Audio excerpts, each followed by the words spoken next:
Hey guys, Christina Marie here. It is 9:30 at night and I forgot to film this video because I'm not gonna have time to do it tomorrow. So the reason why I'm whispering is because I don't know, but I am. I wanted to talk to you guys about some TV shows. I haven't watched a lot of them, but I've been reading TV Guide magazine, and apparently according to fans out there in the world of TV and internet and life, there are some shows that have been fan favorites, and so I wanted to kind of go over each one and just talk a little bit. I thought it would be fun to just talk about these different shows. So this is TV Guide magazine right here, and it has Dude from Big Bang Theory on the front, Arrow, Castle, Scandal, and Doctor Who. So The Big Bang Theory was voted the best comedy ensemble and favorite comedy and ensemble, and then Jim Parsons was the favorite actor. And where's Jim Parsons? That's him right there. And then there's everybody else, obviously. I watch this show sometimes, not really that often, but the times that I have watched it, it's been really funny. But I just have so much that I watch already in terms of YouTube, and you know, I write on my blog, and you know, I just don't have time for a lot of TV. But it says here, the honesty and geniality of the characters have propelled The Big Bang Theory to TV's #1 comedy in its 6th season, which is pretty awesome. Like, it's really hard nowadays for shows to make it past like season 2 or 3. I just think it's really cool that a show can last for 6 seasons and still have the kind of presence that Big Bang Theory has. So rock on for that. Then the next category is favorite new show, and that's for Arrow, and I completely understand that. I have the entire season of Arrow on my DVR. I have not started watching it yet. I just have not found the time, but I love the show. I have seen the first 2 episodes, and it's so great. It's such a great show. And okay, now we do know that Stephen Amell is hot. The guy that plays Arrow, he is just hot. So I was watching it mainly for him, but it says here, viewers quickly realized that Arrow's blend of cinematic action, crime procedural, sex appeal, and sharp writing transcends the usual superhero shows. There's something a little different about this show, and I love how you get a lot of his backstory as to how he even ended up how he is, like right at the beginning. So I think that's really cool. The thing that I love about actors, well, no, let me backtrack. I love when actors interact with their fans, and Steven does that. He says, I like interacting with fans. Says Amell, who has learned a lot about why fandoms are so fanatical from buddies Jared Padalecki and Jensen Ackles of Supernatural, which is another great show. But yeah, I think it's so great when actors interact with their fans, the people that help them last so long. You know, that's why Hunger Games is such a has a big fandom. That's why Divergent has a big fandom. That's why Supernatural does. Now Arrow is having one. Scandal, which is I'm going to talk about in a second. So it's just really great. Then the vote for favorite reality show is The Voice, and I love that Shakira and Usher are the new judges that replaced CeeLo and Christina Aguilera, who I could not stand. I just love The Voice. The Voice is really my ideal concept of a talent discovery show. You don't see the person, you hear them for their voice, and I think that's absolutely fantastic. I love Blake Shelton and I love Adam Levine, but I am really excited to see what Usher and Shakira do for the season. So I'm really excited, and I do watch that show. I don't really like the blind auditions. I like the battles onward. Then favorite sci-fi, fantasy, and horror show is Doctor Who. I don't watch Doctor Who. It's been on forever and a day, and I guess they keep bringing it back with like different people playing Doctor Who or something. I don't know, but yeah, it comes on Saturdays on BBC America, which is great. I don't know, should I check that show out? Leave a comment down below letting me know what you think. I'm pretty sure that it's a great show, but I don't know. Sometimes I need to be pushed to watch something. Then the next category is favorite bromance, and I totally agree with the selection, and it's Steve and Danny from Hawaii Five-0.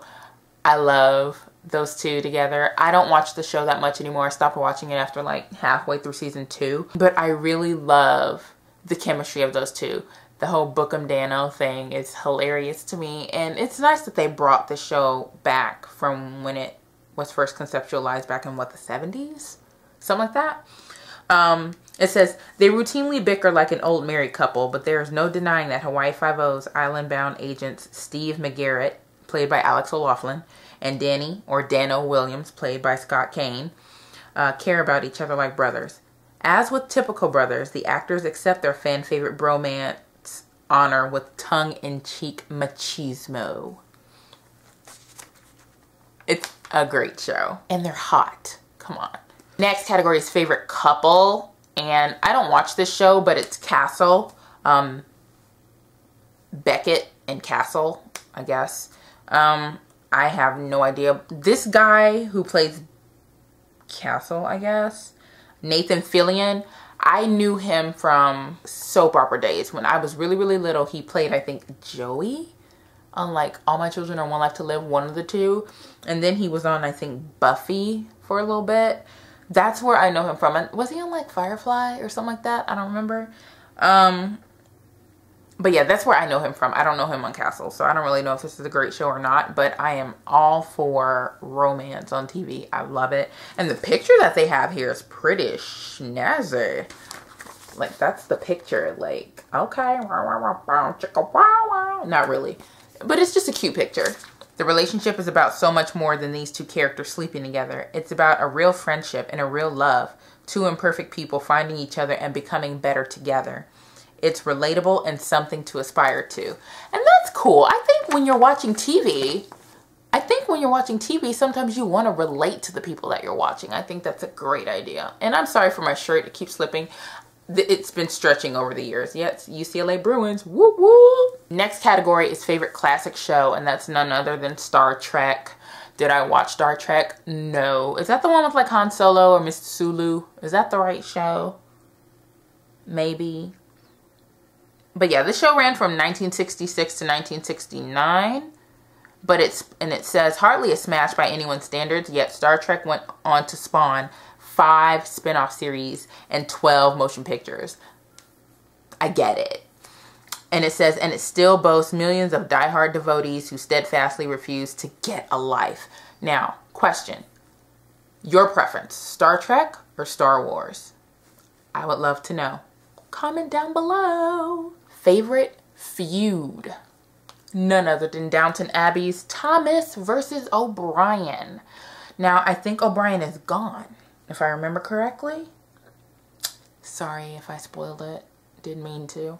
But yeah, I didn't really watch the show too much. Like I said, it's hard for me to get into things lately, as of late. Yeah, I think O'Brien's gone now, but they said that they're gonna find someone to be Thomas's sparring partner. And they said they did leave the door open for O'Brien to return, should the occasion ever arise. But yeah, so feuded out sparring partners Thomas v. O'Brien for Downton Abbey. The next topic is favorite villain, and that is Klaus, or Claus, however you want to say it, from Vampire Diaries. Dude is hot. I don't watch Vampire Diaries. I want to, but again, it's hard for me to get into things nowadays. Dude is hot. Allow me to demonstrate. Hotness. There's something about bad guys that you're like drawn to. Do you guys remember Spike from Buffy? Like, dude was hot. Like, he was my favorite character. Screw Buffy and screw Angel. Sorry, Angel, I love you. David Boreanaz, mwah. But Spike, oh, I loved Spike. And so I think I would like Klaus or however you say it. I think I would like it. So I might check out Vampire Diaries. Let me know if you think I should. And then finally, favorite drama show and favorite actress. Double winners, Scandal for both. Scandal for the drama show, and then Kerry Washington for the actress. And here is a beautiful picture of her and Tony Goldwyn. Or he plays the Prez. So, woo! Yeah, buddy. And Tony Golan also just got a role in Divergent. Fans can't get enough of this hyper addictive drama's web of political intrigue and illicit romance. Now, I've watched the entire first season of Scandal. Haven't seen the second season yet. I want it all to build in my DVR, and then I'm gonna watch them puppies back to back to back. Because once you start Scandal, you want to be able to keep going. Like, I can't do this whole 1 episode a week thing, or in this case, like 1 episode every 3 weeks. I don't know what's going on with ABC, but they need to get it together. Carrie says, we love making this show so much, and we know we owe the opportunity to our fans. That's what I love. Like I said, when actors communicate with their fans, and they get on Twitter and talk to their fans, and they get on Facebook, and they just interact, acknowledge that we're important, that we're the reason why their fan base is so huge. We're the reason why their show is such a success. I just think that's so great. And Kerry Washington does a great job of it, and so does Tony. Tony Goldwyn does an excellent job of just being there with the fans, and I really, really appreciate that. This show, let me tell you about Scandal. I'm just going to say this. You need to watch from minute 1 to minute 60 of every single episode, or else you are not going to know what the heck happened. Because Olivia, girl, there's so much stuff in a single episode of Scandal. There's so much stuff in the first 5 minutes. If you miss the first 5 minutes, you might as well just wait, let it record, and then just watch the whole thing. You cannot come in 5 minutes late with the show. You can't come in a minute, 2 minutes late. This is a really, really great show, and it keeps you on your toes. So favorite drama? Heck yes. That's all for the fan favorite section of the magazine. And I am familiar with more of these shows than I thought I was. Leave comments down below letting me know if you love any of these shows. If you watch them, give me reasons to watch the show. Also, thumbs up if you love any of these shows. Also, I wanted to let you know that if you are a Hunger Games fan, I have started a web series that is a Catching Fire read through, where I read 2 chapters a week every week until I think July 18th. And we'll just have some fun. We'll chat about the book. We'll get to know each other. It's just going to be a really fun time. So if that's something you're interested in, that video should be up sometime on the same day that this video goes up. So it's every Thursday is when I'll upload the Catching Fire video. So thanks so much for watching. Make sure you click that like button, that subscribe button, and you leave comments down below. And I will see you tomorrow for another VEDA episode or whatever. Bye. Did you guys know that All My Children and One Life to Live are back? Look at that. Like, I grew up on this show. Both of them. I grew up on both. They're going to be on iTunes and Hulu. This kind of freaks me out a little bit. Like, I recognize so many faces. Whoa. I guess people weren't ready to let go of the soapy operas.